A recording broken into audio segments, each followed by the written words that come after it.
With Lululemon, the real gift happens when your holiday checklist is complete. When you give them the softest loungewear set, you both get more moments like this. And this. And this. This holiday, Lululemon makes it easy to find last-minute gifts that bring presents. Open the moment. Shop now at Lululemon.com.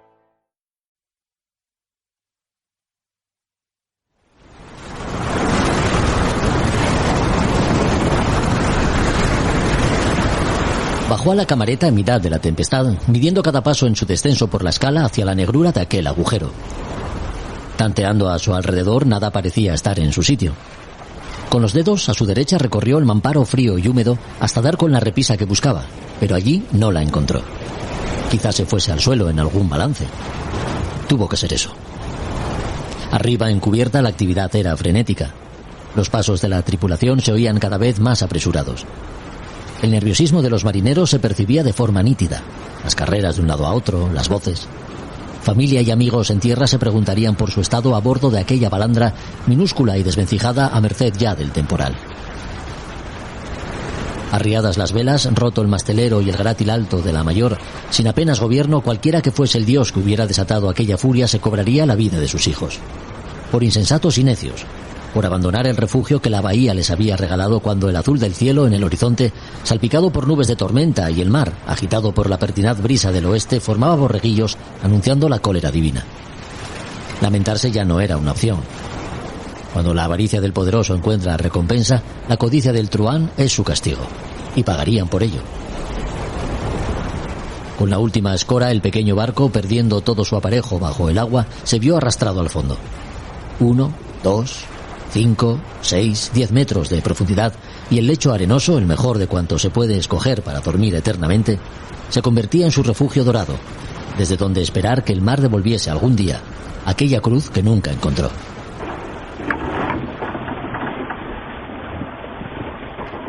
Paralelo 49. A estribor vamos dejando las islas Sicily o islas Sorlingas. Recibiendo el viento que llega del norte-nordeste por la Amura, contemplamos este pequeño archipiélago habitado desde la Edad de Piedra que nos evoca todo aquello que esperamos encontrar en Rotundia. A Son de Mar, el podcast para marinos y amantes de la navegación.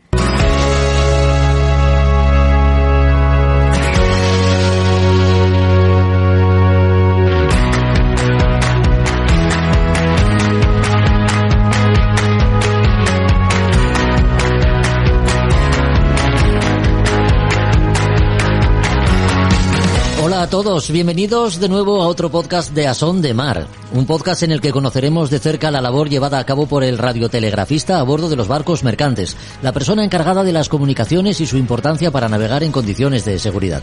Miguel Ángel Fernández Espadas recuerda para nosotros los años que anduvo embarcado, cómo era su labor, algún que otro SOS enviado y cuál fue la evolución de un oficio que acabó desapareciendo al incorporarse al ámbito de las comunicaciones nuevas tecnologías como la IS. El avistamiento hace unas semanas de un gran tiburón blanco próximo a las costas de Ribadesella, en Asturias, ha disparado los debates y las especulaciones entre profesionales y aficionados sobre un hecho que ha causado asombro. ¿Es tan raro como parece? ¿Se volverá cada vez más frecuente? A estas y otras preguntas daremos respuesta con un experto. Andrés Arias, biólogo de la Universidad de Oviedo y uno de los organizadores del Simposio Internacional de Oceanografía del Golfo de Vizcaya, que tuvo lugar hace unos meses y del que hablamos en este espacio, arrojará algo de luz sobre este asunto que tiene descolocado a más de uno.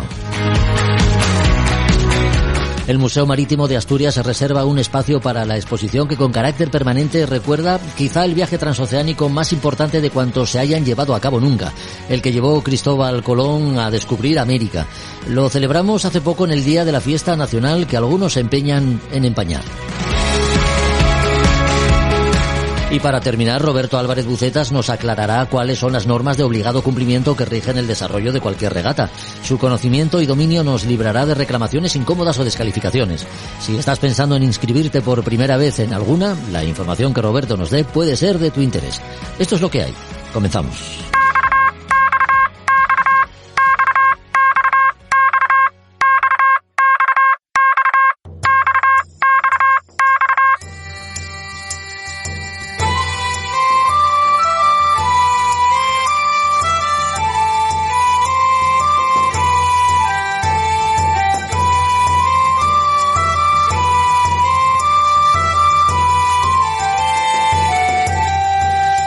Desde que un 10 de junio de 1909 se transmitiera el primer mensaje SOS desde el buque RMS Slavonia en su travesía desde Palermo a Nueva York hasta el día de hoy, han pasado muchos años, muchas cosas, y en lo que a telecomunicaciones a bordo de los barcos se refiere, la evolución y el cambio ha sido evidente.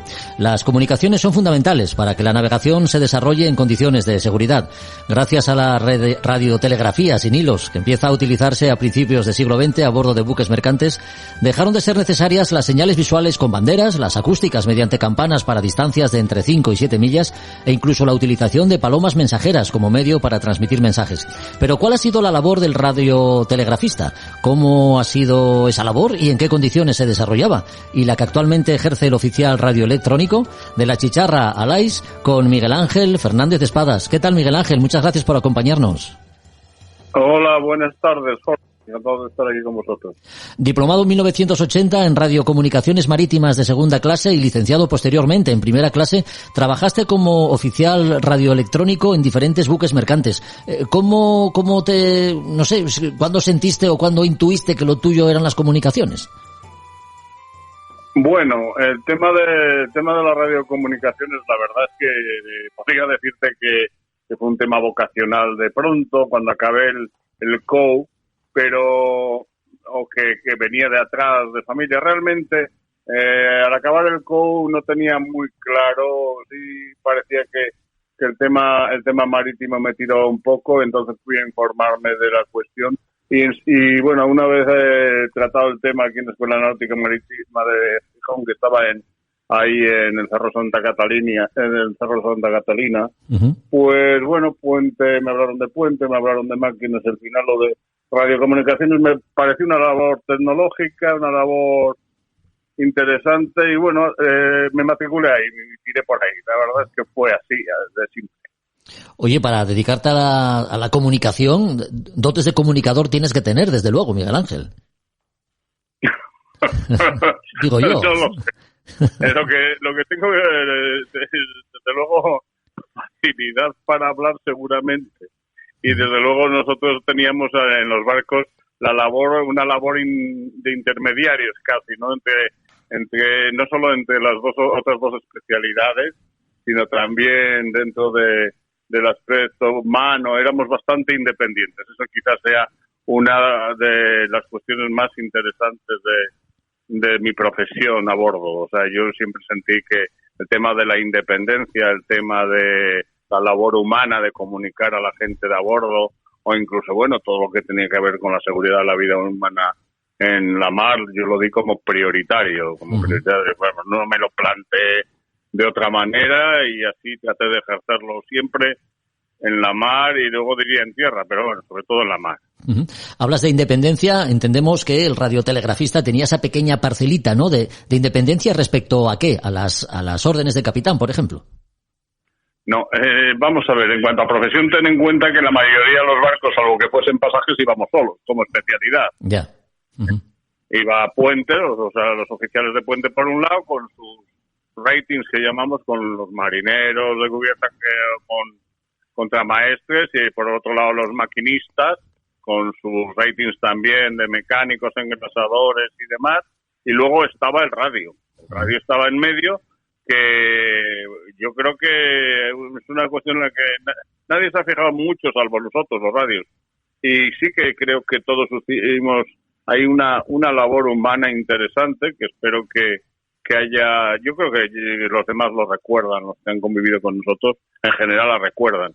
Y además a eso ayudaba mucho el tema que nosotros teníamos que mantener las comunicaciones, aparte de todos los aspectos de seguridad, y eso implica independencia. Quiere decir que nosotros éramos un poco un aspecto también de notarios. O sea, al tomar las decisiones un capitán, a veces las decisiones tenían que ser un poco incluso antieconómicas. Tenías que desviar un barco en ciertos casos. Tomados notarios. No había problemas en general. Yo creo que estaba bastante claro para todos que lo que teníamos que hacer. Pero bueno, nosotros estábamos ahí, éramos independientes y sobre todo habíamos jurado mantener el secreto de las comunicaciones a bordo. Uh-huh. Hagamos un poco de memoria, Miguel Ángel, y escudriñemos un poquito en tu historia personal, si te parece. ¿Cómo fueron tus primeros años? ¿Cómo los recuerdas? Bueno, yo acabo ya te digo, estudio en la escuela de náutica, lo que era de náutico-pesquera en aquella, porque en aquella estábamos juntos, tanto náutica como pesca, en el Cerro Santa Catalina. Sí. Estudio hago la carrera de radio. Nosotros hacíamos, después del COU, lo que hacíamos era ir 2 años y luego teníamos que ir a navegar, pues, aproximadamente 1 año. Y luego eso era para el segundo oficial. Luego tenían que pasar 2 años, presentarte posteriormente a los exámenes de primer oficial y demás. Pero bueno, los primeros años, una vez terminado, yo acabo en el año 79, y en el mes empiezo a buscar, lo primero era buscar barco para navegar y hacer las prácticas, ¿no? Sí. Por suerte en Gijón en aquella época teníamos bastantes navieras y bastantes barcos. La verdad no es como ocurre ahora, que prácticamente no tenemos ya nada, pero bueno, de aquella teníamos Gijonesa, Álvaro González, Astura Andaluza, no sé, y por lo menos yo creo que fácilmente 6 o 8 navieras y buques, pues multiplícalo por 10, no sí, sé, no sí, puedo hacer un cálculo exacto, pero bueno, lo suficiente es como para que un alumno encontrase plaza, lo cual hoy, fíjate, lo difícil que es que empiecen a trabajar en cualquier profesión. Nosotros además íbamos de alumnos, pero ya inmediatamente nos pagaban un sueldo, bueno, pues lo suficiente como para que empezases cuando bajases a tierra pudieses salir, pudieses hacer tus gastos y tal, ¿no? Sí. Era un sueldo relativamente, sí que es pequeño, pero suficiente para nosotros y sobre todo el que nosotros ya no teníamos el planteamiento de un máster, teníamos realmente el máster en trabajar en los barcos y aprender la profesión ahí, que además era los profesionales que había a bordo, que eran tus tutores, en mi caso radio, o los radios que fuesen circulando porque durante el tiempo que hacías de alumno,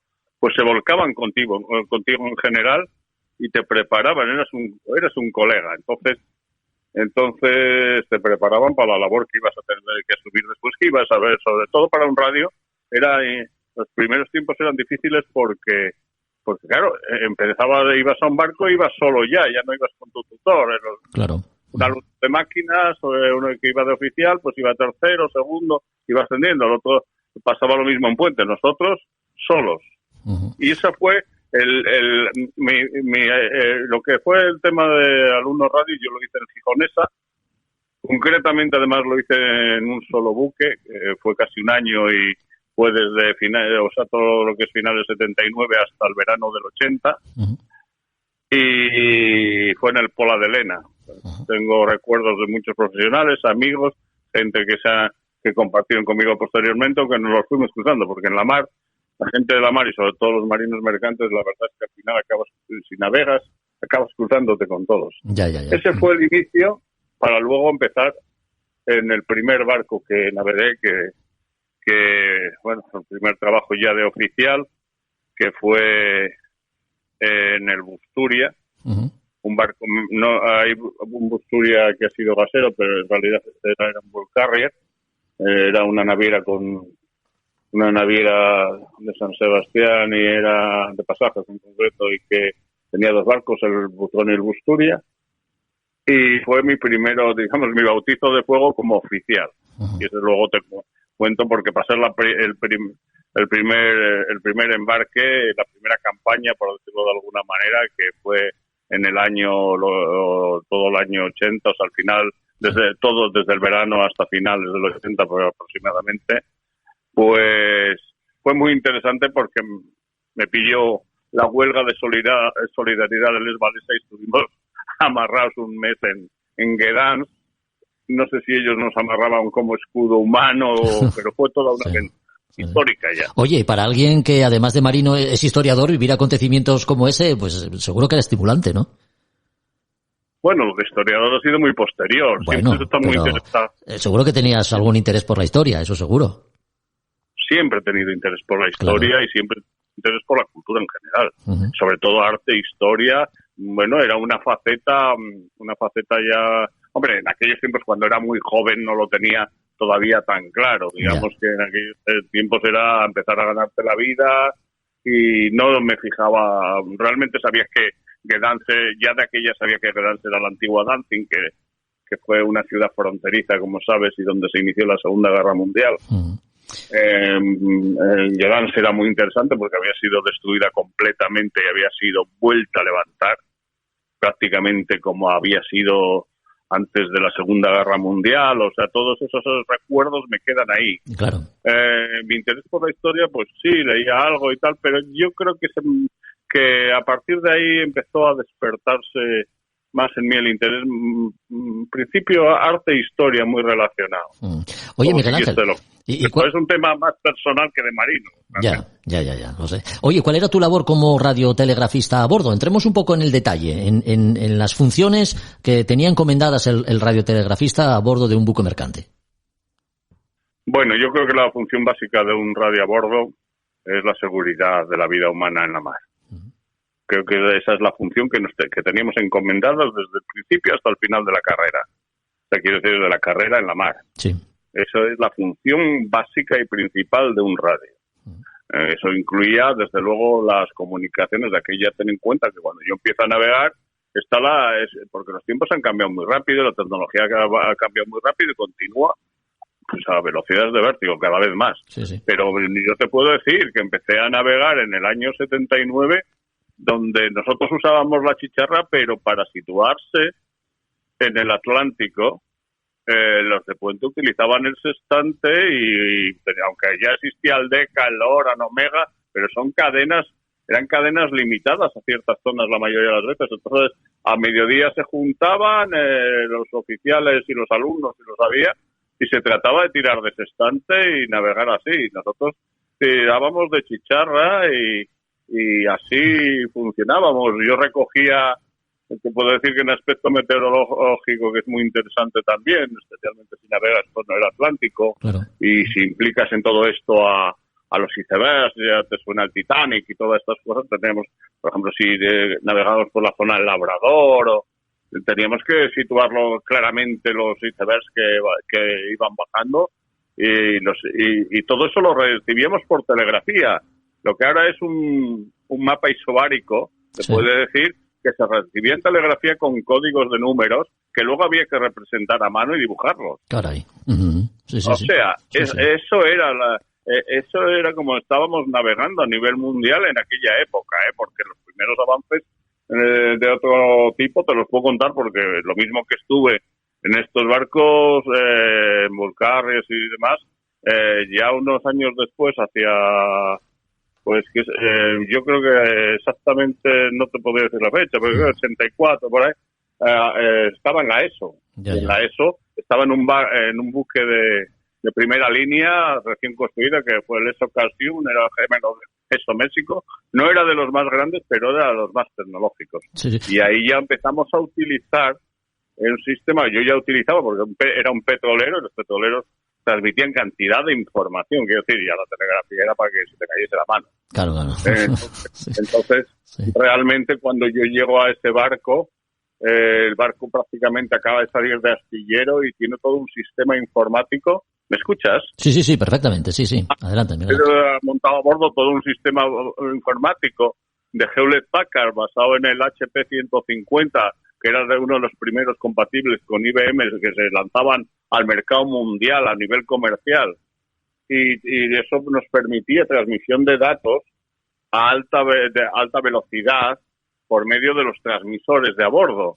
Eso iba a un centro en Nueva Jersey, esos datos, a una especie de buzones todo automatizado, una especie de email cuando no existía todavía lo que es los emails actuales o lo que llamamos la red, ¿no?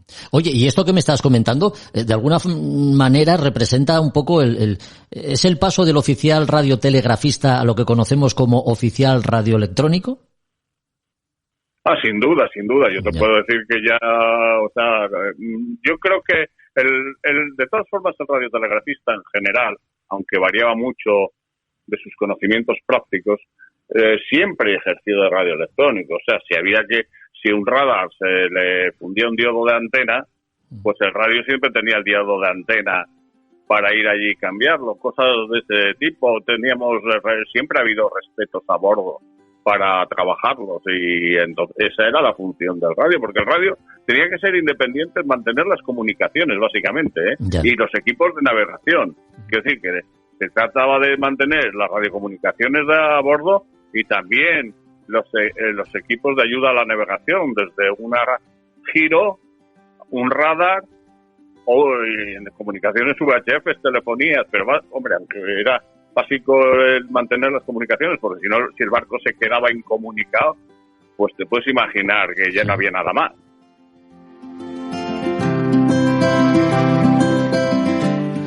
Hasta aquí la charla que mantuvimos con Miguel Ángel Fernández Espadas, radiotelegrafista que todavía guarda secretos y recuerdos de una profesión que seguiremos conociendo en el próximo episodio. A Son de Mar, el podcast de Jorge Uría.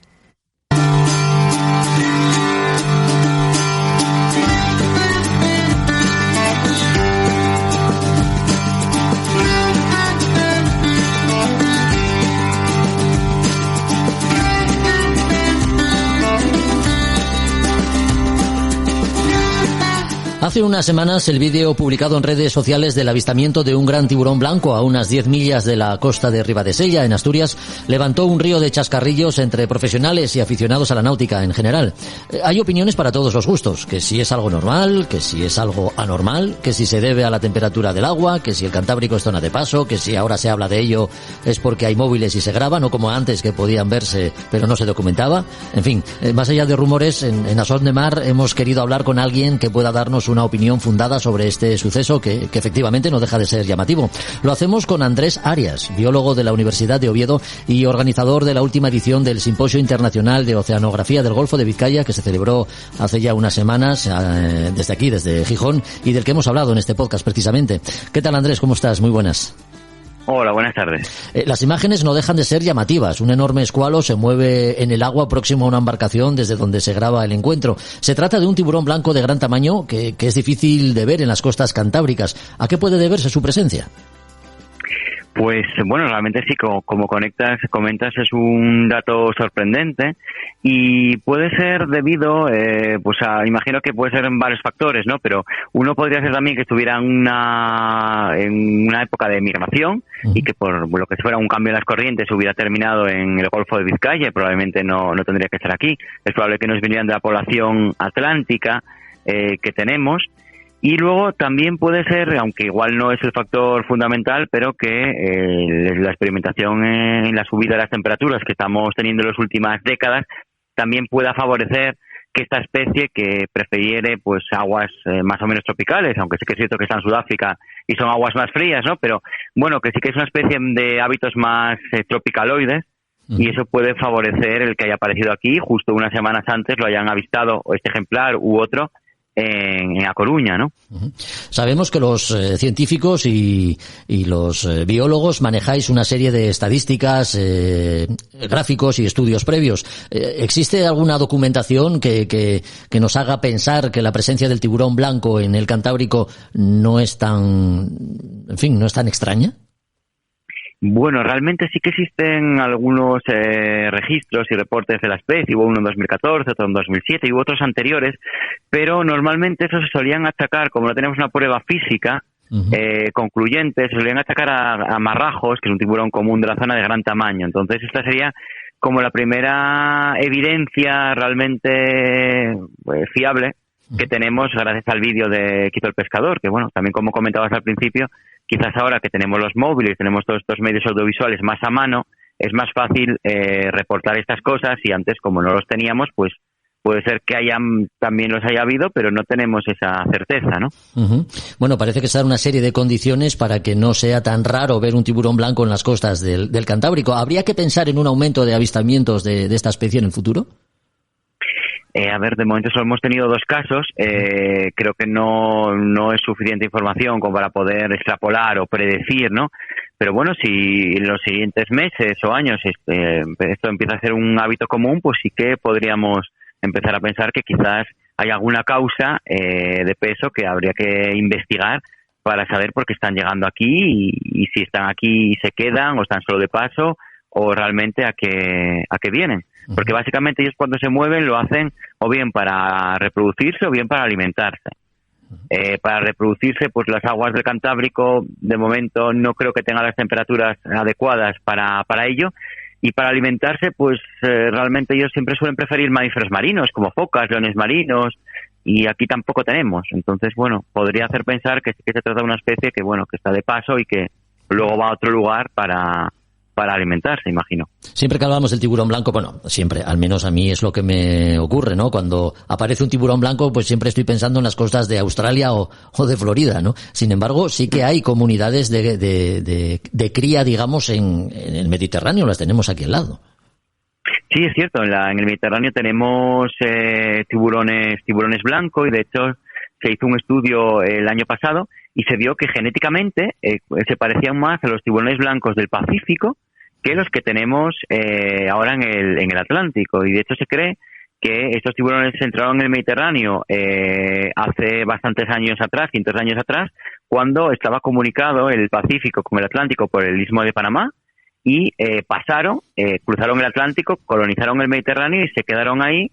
Y los que tenemos ahora en el Atlántico provienen probablemente de colonizaciones de los tiburones que estaban en Sudáfrica y en la zona del Índico.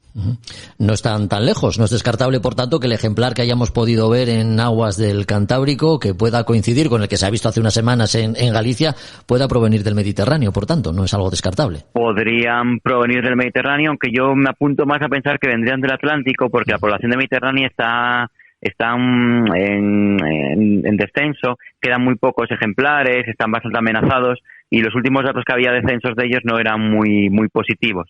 Puede ser que igual alguno se haya despistado y haya salido, pero quizás es más probable que hubiera venido del Atlántico, donde tenemos más. Algunos estudios científicos apuntan a un aumento de la población de tiburón blanco. Parece que es una especie que se está recuperando. Eso de alguna manera también puede influir en el futuro, ¿no? Podría ser, lógicamente. Sí que es cierto que parece que las poblaciones, sobre todo de Sudáfrica y de otros puntos de América, de Norteamérica, sí que están teniendo, y de Centroamérica, están teniendo un repunte positivo, al contrario de las mediterráneas que están en declive. En cualquier caso, Andrés, están sucediendo cosas que a uno le hacen pensar, ¿no? Diferentes especies animales buscan acomodo en entornos que no solían ser sus habituales y expresan comportamientos que llaman la atención, ¿no? Caso de las orcas y su interacción con los timones de los veleros, por ejemplo. Cambio climático, evolución de las propias especies, ¿a qué podemos apuntar todos estos comportamientos?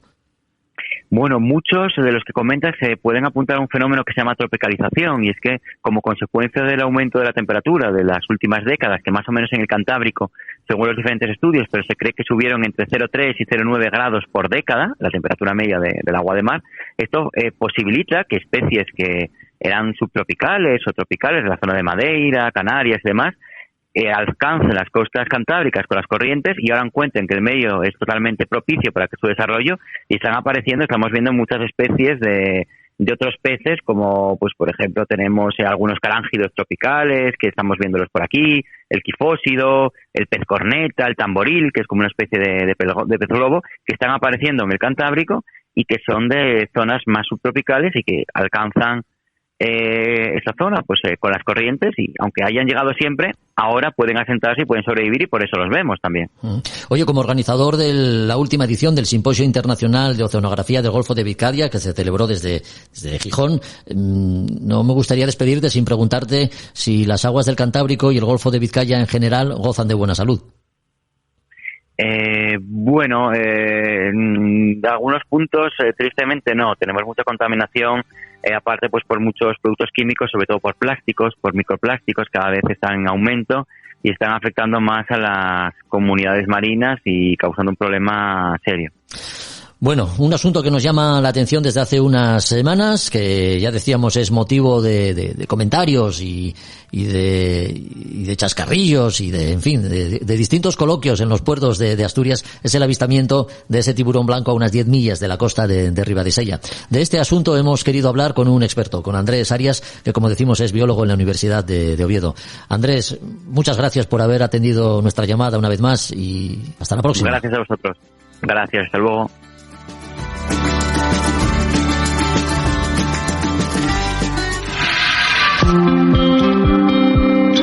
Es una sensación muy difícil de explicar porque es sublime. O sea, tiene es majestuoso, sublime. Al mismo tiempo ves la soledad, ves una naturaleza que está impoluta, ves algo, muy difícil de entender, pero es una sensación única. Javier Babé, capitán de la Idus de Marzo, el primer barco español en llegar a la Antártida en nuestra historia reciente. Lo hizo en 1982.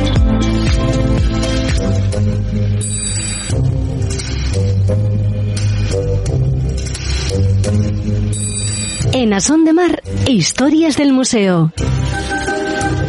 El pasado 12 de octubre celebrábamos el Día de la Fiesta Nacional, que conmemora una de las efemérides que más ha influido en el discurrir de la historia.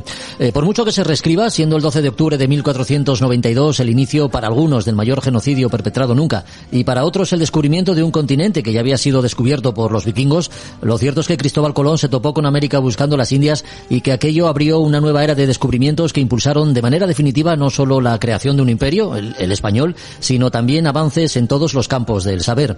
Por eso su figura y su mayor logro son objeto de atención y tienen su espacio en el Museo Marítimo de Asturias, en una muestra permanente con paneles explicativos y réplicas de algunas carabelas que hoy queremos conocer con más profundidad con su director, con José Ramón García. Hola José Ramón, muy buenas. Muy buenas, buenos días. Oye, ¿por qué una muestra dedicada al descubrimiento de América con carácter permanente? Hombre, la respuesta es bien fácil, porque es obligado, porque fue, sin duda, el descubrimiento geográfico más importante de la historia, sin ninguna duda.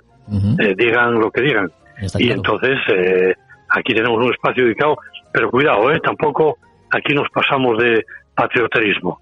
Aquí el espacio se comparte. Primero, los portugueses, que cronológicamente fueron los que con la carabela, no los que descubrieron, pero circunnavegaron prácticamente toda África. Bueno, hasta el Cabo Bojador, que era donde decían que había tanto calor que se derretían barcos y hombres y nadie osaba pasar de ahí.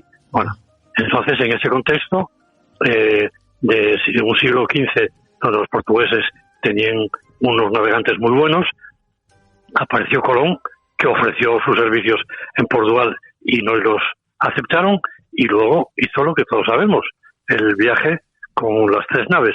Cuidado, no 3 carabelas, 3 naves, eran 2 carabelas, la Pinta y la Niña, y una nao, la Santa María, que es un barco mayor. Y no es casualidad que Colón haya pasado primero por Portugal y que hayan ido carabeles, que era el barco más moderno de la época. Entonces lo que hizo Colón simplemente no, fue como buen navegante ser capaz de armar 3 barcos y dirigirse por una ruta inédita. Lo que tú dijiste antes, quería llegar a las Indias, a Asia, bueno, lo que fuera. El caso es que él llegó a América, indudablemente. No hay nada que discutir. Hablamos de una muestra... Lo hace solo un gran navegante. Digo, José Ramón, hablamos de una muestra que no busca, como tú comentas, patrioterismo, sino pura pedagogía, ¿no? Aunque todos sepamos más o menos de qué va el descubrimiento de América, siempre hay algún detalle que se nos escapa que podemos encontrar en la muestra. Claro, todos sabemos que Colón no era un alfabeto. Colón tenía información de mapas de Toscanelli que decían que había alguna isla en el Atlántico. O sea, él no iba con los ojos cerrados. Dicen que probablemente pretendía coger agua y víveres en el camino, porque los mapas de Toscanelli lo indicaban. Conocía mucho y trató en abundancia a Gileanes, que fue un gran marino portugués, que fue el que dobló el Cabo Bojador. Es decir, estaba a la última, pero la decisión, la determinación, el rumbo y tal, lo marcó Cristóbal Colón, sin ninguna duda. Sí. Sin ninguna duda. ¿Que era español? No lo sabemos. Siempre se dijo que era genovés y ahora se dice que lo menos probable es que fuera genovés, que era más bien español. Unos mallorquín, unos catalán, judío, gallego, también, que es una tesis que está emergiendo ahora. Y aquí tenemos lo que, el objeto del programa, la nao Santa María, que está en la que iba Colón, y una carabela portuguesa similar a la Pinta y la Niña. Y es más, tenemos en un panel los 85 descubridores de América. Pues Colón no iba solo, naturalmente. Claro. Colón llevaba con él 84 más, que gracias a una investigadora americana se saben nombres y apellidos y profesiones. Por cierto, así un poco tal, no iba ningún cura, Eso que ponen en las pinturas, la cruz y tal, no iba ningún cura. En el primer viaje no iba ningún cura. Bueno, eso fue después, eso fue posterior, ¿no? Bueno, eso dicen. Oye, además de paneles explicativos, el Museo Marítimo de Asturias, como nos estás comentando, expone algunas maquetas, oye, de aquellos pequeños barcos que sin contar con comodidad alguna, fíjate, cruzaron el Atlántico con los rudimentarios medios de posición que tenían en la época, hay que ver. Sí. Bueno, de hecho aquí tenemos una exposición de piratas y corsarios en la segunda planta, y hicimos un barco que mide 14 metros de eslora. Bueno, los carabeles tenían en torno a 19, 21 metros. Es decir, el que suba a las piratas y vea un barco que era casi igual a la de las carabelas, 3 o 4 metros menos que una carabela, y que se hayan atrevido a cruzar el Atlántico y ir y volver, Sí. Cuidado. Sí, porque tuvo un mérito extraordinario. Fíjate, la mar siempre ha sido escenario de aventuras y hazañas como muy épicas, ¿no? Desde las inventadas, no sé, como la Odisea de Homero o las 20.000 leguas de viaje submarino de Julio Verne, hasta las que forman parte de la historia, como es el caso del descubrimiento de América, ¿no? Es una de ellas. Sí, claro. O sea, pero sí, aquí no sé qué nos pasa en este país, porque los ingleses tienen a Drake, que lo tienen como un dios de la navegación, y no hizo prácticamente nada. Hizo andar sobre los carriles que marcaron los anteriores, no hay comparación. Lo de la gesta del descubrimiento de América fue impresionante. Ahora, eso es indiscutible. Ahora, lo que es discutible es esas mamarrachadas que se oyen de que después fue el causante de un genocidio. La misma razón que tienen los que hablen de genocidio, podría decir, coño, que gracias al descubrimiento de América tenemos a Michael Jordan, por ejemplo, ¿no? O estos baloncestistas americanos, o cantantes negros, no tiene ningún sentido. O la comida procesada, las hamburguesas que nos comemos en determinadas cadenas, ¿no? Eso también es... Eso es tan bueno, eso es otro genocidio, de alguna manera. Sí. No tiene pies ni cabeza. Aquí, desde luego, estará perenne porque es una gesta que hay que rememorar, probablemente. Y hay que enseñar. Claro. Los colegios, De hecho, ¿crees que si Cristóbal Colón llega a saber lo que dirían de él más de 500 años después, habría salido de Puerto de Palos? Sí. Habría dado palos seguramente. Oye, mencionabas antes a los ingleses. La verdad es que los ingleses nunca nos lo han perdonado, Hay quien dice incluso que el indigenismo actual y sus teorías de genocidio son el aliado perfecto para desacreditar lo que los españoles conseguimos, ¿no? De hecho, Joe Biden, ya ves que parece apuntarse a alguna de ellas.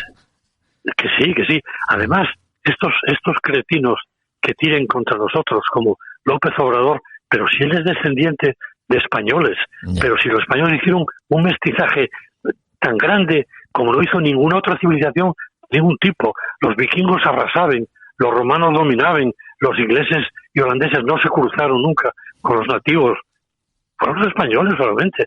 Es una cosa, es un timbre de gloria, es para estar orgullosos. Y hasta ahora se hizo en todos los países hispanoamericanos esos monumentos, llevaron universidades, en fin, llevaron enfermedades, acabaron con muchos indios, es verdad, no fueron santos, pero coño, ninguna civilización o expansión fue tolerante con aquellos a los que invadió, ni los unos, ni los otros, ni los árabes, ni los vikingos, nadie, ninguno.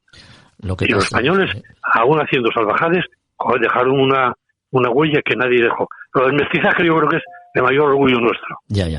Bueno, los vikingos ya sabes que se apuntan en el haber llegado los primeros a América, en concreto a las costas de Groenlandia y Terranova. A ver, es algo que no negamos, ¿no? Pero como decimos aquí en Asturias, en la rula no pregunten, apunten, ¿no? Queriendo decir por supuesto, que con ello, o sea, queremos decir que los resultados derivados de una acción es lo que cuenta al final, ¿no? Y el descubrimiento de América cambió muchas cosas. No solo eso. Sí. En Cádiz hay una estatua, no recuerdo ahora el nombre, de un navegante que dicen que fue el primero que llegó a América. Y quedó por allí, que murió o algo así. Y tiene una estatua en Cádiz, con nombres y apellidos. Si eso no es posible que haya llegado antes. Por supuesto, desde luego, no sé cómo se creó la vida en la Tierra, pero los indios no nacieron allí por creación espontánea. Llegarían de donde fuera, de Asia, donde fuera. Llegaron. Pero no es eso lo que se habla. Es que este hombre hizo un plan y lo cumplió a rajatabla. Llegó y volvió. Y punto. Y no lo hizo nadie antes que él. Bueno, más allá de las polémicas inventadas que se hayan podido ir creando con el paso del tiempo y que ahora son, no sé, parece que están de moda, más allá de eso, el contenido que tenemos en la muestra del Museo Marítimo de Asturias es un contenido lo suficientemente importante e interesante como para eso, conocer algún detalle que nos pueda pasar desapercibido sobre el descubrimiento, ¿no? Sí, efectivamente. Incluso tenemos la carta de Colón y todos sabemos que hay el primer mapa de América, o sea, el primer mapa mundi que se incluye América, lo hizo un santanderino. O sea que Juan de la Cosa. ¿Dónde está el anterior? ¿Qué hicieron los vikingos? ¿Dónde está el mapa vikingo? No hay esa tesis, no tiene ningún sentido. Más sentido que lo que nos enseñaron en la escuela, que era que la leyenda negra y tal, la leyenda negra, efectivamente es una falsa leyenda, exagerada, mistificada, interesada, y los ingleses ya estamos viendo lo que están haciendo ahora. Son un tío raro, nunca fueron europeos, siempre fueron a machacar a...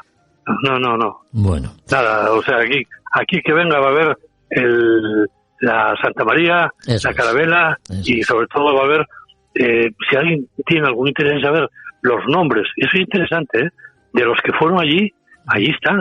Hay gallegos, hay andaluces, hay vascos, hay italianos. Bueno, ahí están los nombres. Y a lo mejor alguno tiene el apellido de él y lo encuentra aquí. ¿Y qué va? ¿A hablar mal del tatarabuelo? No, ya coño, un pariente mío fue a América. Oh, qué bien, ya quisiera que hubiera un García. Ya busqué entre los García, no aparecen. No hay ningún García. No hay ningún García, ¿no? No. Bueno. Entonces no se te puede culpar de genocidio, ¿no? De momento. Ya quisiera yo que hubiera uno ahí en el barco, aunque fuera de grumete. Bueno.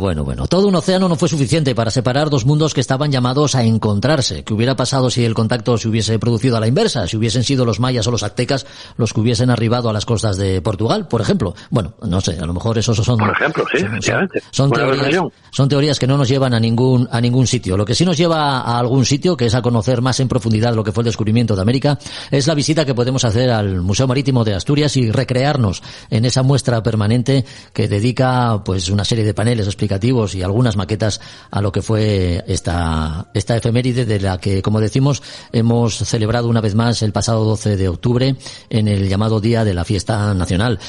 Bueno, José Ramón, hasta aquí hemos llegado. Muchas gracias por tus comentarios.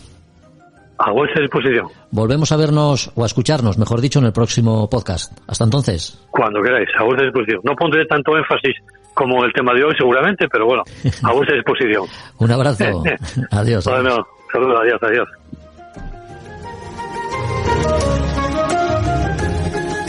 A Son de Mar, el podcast para marinos y amantes de la navegación.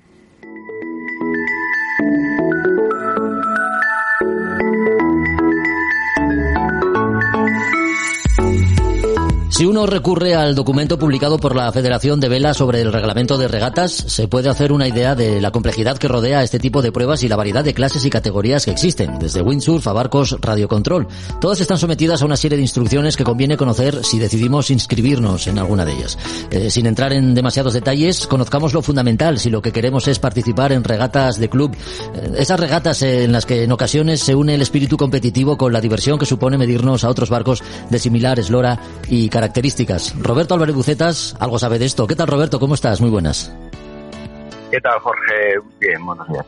Oye, pongamos como ejemplo la bahía de Gijón, por ser el escenario más próximo al lugar desde donde grabamos este podcast y el campo de regatas ideal donde se celebran a lo largo del año diferentes pruebas de vela de crucero y también de vela ligera. Para empezar, ¿las características del lugar donde se celebran las pruebas de inicio condicionan el diseño y la elección del recorrido? Sí, bueno, lógicamente te va a condicionar un poco la zona de celebración de las pruebas. Si estamos aquí un poco en la bahía de Gijón, que estamos en cierto modo un poco de mar abierta, o estás en una bahía cerrada, pues bueno, te va a condicionar y te va a condicionar también el tema del viento a la hora de disponer el tema del campo de regatas. Pues bueno, la salida de una regata siempre tiene que estar puesta la boya de barlovento orientada al viento. Entonces, bueno, pues va a condicionar un poco la disposición de ese recorrido, de ese campo de regatas y esa prueba, ¿no? Oye, y en líneas generales, ¿cuáles son los principales puntos a tener en cuenta cuando salimos a disputar una regata? Si no es con opciones de ganar, bueno, sí al menos de hacerlo lo mejor posible. Bueno, todo el mundo debería conocer y dominar el reglamento de regatas a vela, que son, bueno, las normas por las que se va a regir la competición, por las que se va a regir la prueba, ¿no? Va a haber, pues bueno, diferentes pasos o etapas dentro de lo que sería una regata, ¿no? Podemos empezar por la salida. Salida puede ser un momento casi lo más de máxima tensión a lo largo de lo que es la prueba, de la competición, y es en el que más o menos suele ponerse la línea de salida perpendicular a la dirección del viento, marcando una boya y un barco de un comité, que va a regir, que va a poner el campo de regatas y donde van a estar dispuestos el juez que va a establecer esa competición y esa regata. Lo lógico es que esa línea, como estábamos diciendo, esté perpendicular al viento. Bueno, pues a veces pues hay un pequeño desajuste y siempre todos los competidores, todos los regatistas, lo que están buscando antes de en lo que es el momento de la presalida, buscar el lugar idóneo para hacer esa salida, ¿no? Se busca cuál es el de los dos puntos de que define la línea, cuál está más a barlovento. Y siempre hay un lugar que está un poco más favorecido, ¿no? Entonces, una vez que ya decides el punto donde se puede salir o donde vas a salir, pues bueno, buscas la posición en la cual el barco llegue a ese punto en el momento de salida con la máxima velocidad posible y procurando tener viento libre. ¿De acuerdo? El procedimiento de salida suele empezar con una cuenta atrás de 5 minutos, dan un bocinazo, automáticamente 4 minutos dan otro bocinazo y después dan ya el bocinazo de salida. En ese momento que empieza la prueba, que comienza la prueba, pues eso, tienes que estar en el lugar que tú hayas escogido, pues con viento libre y con la máxima velocidad posible. Eso es así de sencillo, sí. Es decirlo, después hay que hacerlo y llevarlo a efecto, ¿no? En ese proceso de la presalida y estar buscando el lugar adecuado para hacer tu salida, pues bueno, todos van a querer hacer lo mismo. Y si está favorecido uno de los dos lados de la línea, tanto la boya como el comité, pues bueno, es cuando pueden surgir problemas porque todo el mundo va a querer salir por el mismo sitio y no hay sitio para todos. Entonces, bueno, tú siempre te puedes defender, tienes el derecho a orzar, e incluso para defenderte de un barco que te quiere pasar por barlovento, incluso te puedes poner pro al viento, ¿no? Y puede ser el caso que, bueno, que si estás muy cerca del comité y te pones pro al viento, pues puedes incluso dejar a barcos que no lleguen a tomar la salida en ese momento, en ese bocinazo de la picada. Oye, para los barcos que tienen opciones de ganar una regata, el momento de la salida es un momento de máxima importancia, ¿no? Hacer una buena salida o hacerla entre una buena o mala salida es la diferencia entre poder ganar o perder la regata, incluso. En barcos monotipos o barcos de prestaciones similares, hacer una buena salida es muy importante si quieres ganar la regata. Si haces una mala salida, va a ser muy complicado poder remontar a lo largo de la prueba. Claro. Entonces, sí, la salida es uno de los momentos más importantes de la regata y la verdad es que es el momento más de máxima tensión y más divertido de la regata. Claro. Podríamos sería ideal estar toda la tarde haciendo salidas, porque bueno, máxima tensión, todo el mundo ahí buscando el punto adecuado, el lugar adecuado para hacer la salida. La verdad es que es lo más divertido de toda una regata. Entonces, bueno, hay que hacerlo bien, como la líes en la salida, pues después te vas a tener que remontar y bueno, cuesta trabajo, son barcos de prestaciones muy similares. Salimos lo mejor posible. Después tenemos la ceñida. Hay que buscar el lado favorecido del campo de regatas o bueno, por donde puedas navegar, sobre todo pues eso, buscando el viento libre, ¿no? Y ahí, bueno, pues el reglamento de regatas establece unas preferencias, está claro, todo el mundo sabe, babor-estribor, es decir, el barco que va amurado a estribor va a tener preferencia en un cruce con un barco amurado a babor. Eso es lo básico, lo más elemental. Pero bueno, puede darse circunstancias en las cuales un barco en ceñida quiera pasar a otro, porque por ejemplo tiene un poco mayores prestaciones, mayor velocidad. Y nosotros somos a lo mejor en el barco que nos podemos, que estamos siendo atacados, es decir, que nos quieren sobrepasar. Si me quieren pasar por sotavento, entonces lo único que se te puede orzar un barco que te quiera pasar por sotavento, solo te puede orzar hasta el rumbo debido. Hablamos del rumbo debido, pues el rumbo de ceñida. Es decir, yo un barco que me quiera pasar por sotavento, desde libre a sotavento, libre a popa, y me quiere pasar por sotavento, no sé si lo estamos un poco visualizando, pues ese barco que me quiere pasar por sotavento no me puede orzar más allá de lo que se denomina el rumbo debido, ¿vale? Es decir, a mí no me puede poner proa al viento un barco de ese sotavento. La otra circunstancia que puede pasar, que un barco nos pretenda pasar por barlovento. Es decir, yo me está pasando por barlovento, muy cerca a nosotros, lógicamente, que me puede desventar, y mi opción es que yo puedo orzar hasta proa al viento. Es decir, yo tengo opción de defenderme de un barco que me ataca, que me quiere sobrepasar por barlovento. E incluso puede darse esa circunstancia de ponerte proa al viento para no dejar pasar al otro barco, ¿no? Son las circunstancias que te pueden pasar en ceñida. Y bueno, los cruces babor-estribor, que hay que respetarlos. El que va a un lado estribor tiene derecho de paso siempre. Y a veces, pues bueno, se ven cosas curiosas en situaciones de cruce. Bueno, hemos completado la ceñida y llegamos a la boya de Barlovento. Pues en la boya de Barlovento, bueno, cuando hay muchos barcos y llegan barcos muy próximos unos a otros, pues vuelve a haber otra vez babor-estribor. Es decir, el barco que entra en la boya de Barlovento con estribor tiene preferencia, ¿vale? Y dos barcos que entren amurados al mismo bordo, tiene preferencia el barco que entre por interior. Interior y babor-estribor son las preferencias en la boya de Barlovento. La boya de Barlovento, en cierto modo, no tiene mucha problemática. No tiene mucha problemática.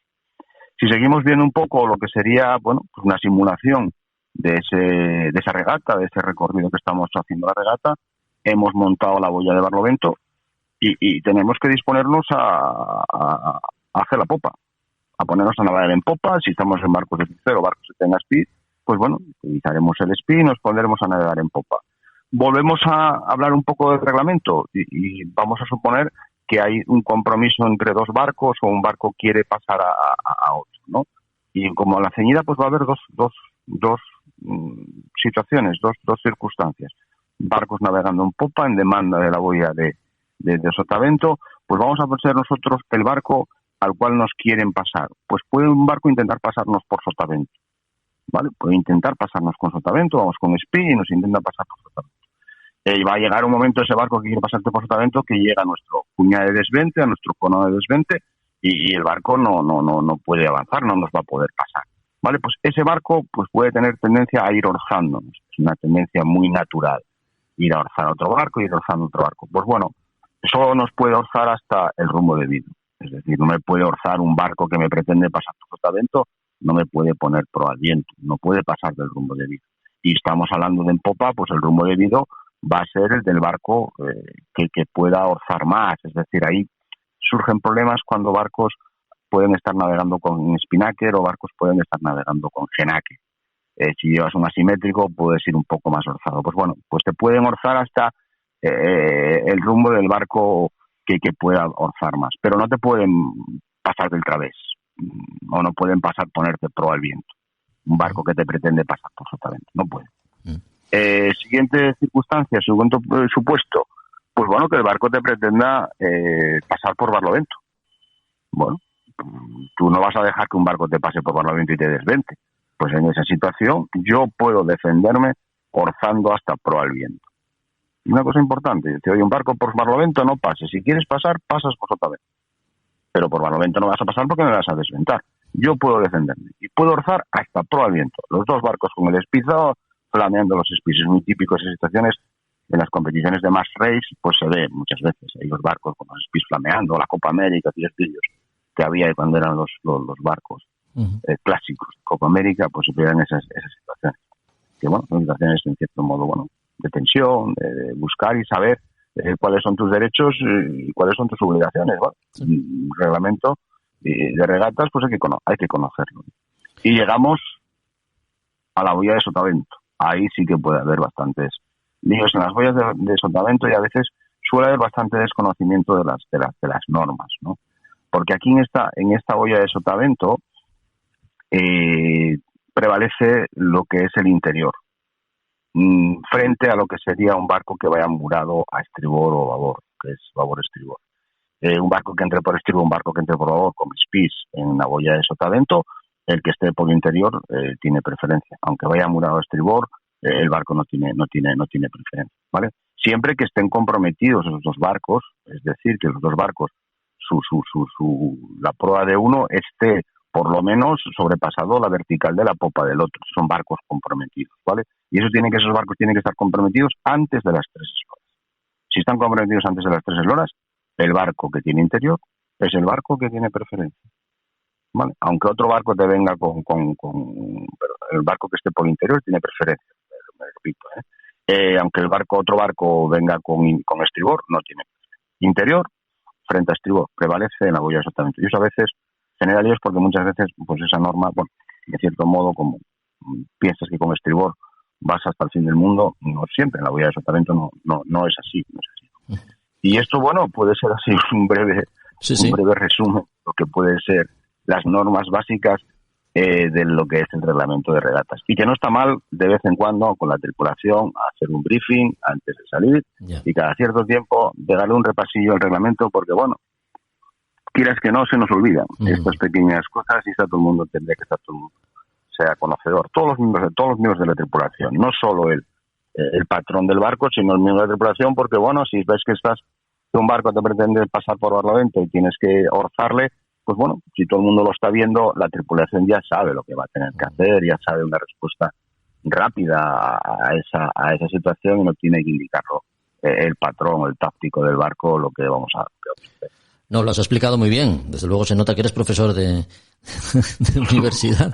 Oye, Roberto, hablando de regatas, esta semana se está celebrando la Rolex Middle Sea Race, en la que participan algunos de los barcos más espectaculares, ¿no? Entre ellos, claro está el Scorpios de Fernando Echavarri. ¿Qué actuación está llevando a cabo en esta regata? El barco patroneado por Fernando. Bueno, los barcos grandes ya han entrado, es la 42ª edición de la Rolex Middle Sea Race. Y bueno, podemos decir que es la triple corona de las regatas de altura o las regatas oceánicas, junto a lo que ya habíamos hablado el otro día de la Fastnet y junto con la Sydney Hova, ¿no? Es la menos conocida de las tres, pero bueno, a la hora de de ganar la prueba, todos los grandes barcos están ahí, ¿no? Están ahí. Y en este caso, el que ha establecido el récord de la prueba, porque han celebrado este año con viento bastante fresco, ha sido el Comanche americano, que ha ganado en tiempo real incluso al Scorpios, ¿no? de Fernando Echavarri. Y ha establecido un récord de 40 horas, 17 minutos en recorrer las 606 millas de la prueba.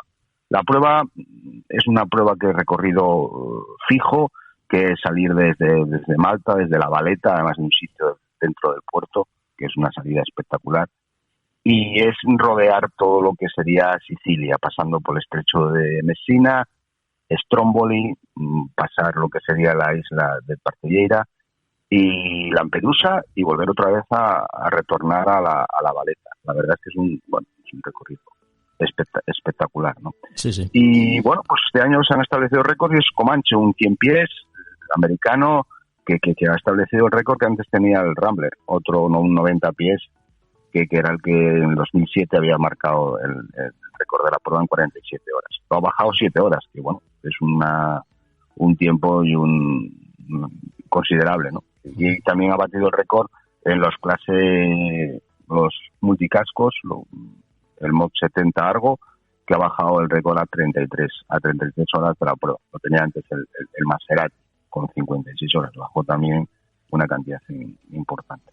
Pero bueno, siempre hay que defender un poco los barcos pequeños, siempre se habla de la línea del honor, la línea de llegada en tiempo real, que es lo que vende, es lo que al final sale en los medios y salen los grandes barcos, pero la prueba el año pasado la ha ganado un First 45, un barco de 45 pies, que bueno, en tiempo compensado es como se realizan las pruebas y ese barco de 45 pies fue el que después de compensar todos los tiempos fue el que ganó la prueba, ¿vale? Aunque muy bueno, bien. Siempre nos queda como referencia los grandes barcos que son los que todo el mundo nos llama la atención y nos gustan, ¿no?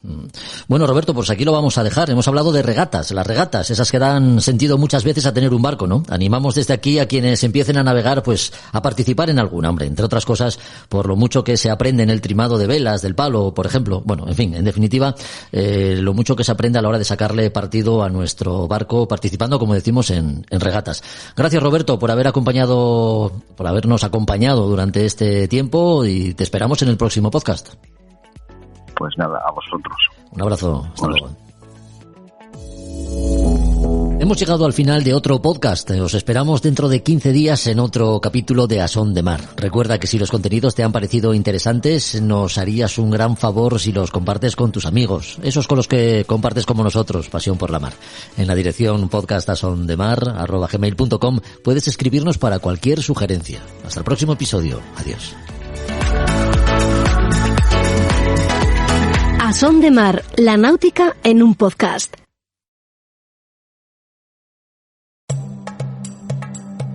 Desde el sur global nos mudamos al norte para buscar una vida mejor. Y ahora en podcast te contamos nuestras experiencias y aportes al país al que llegamos.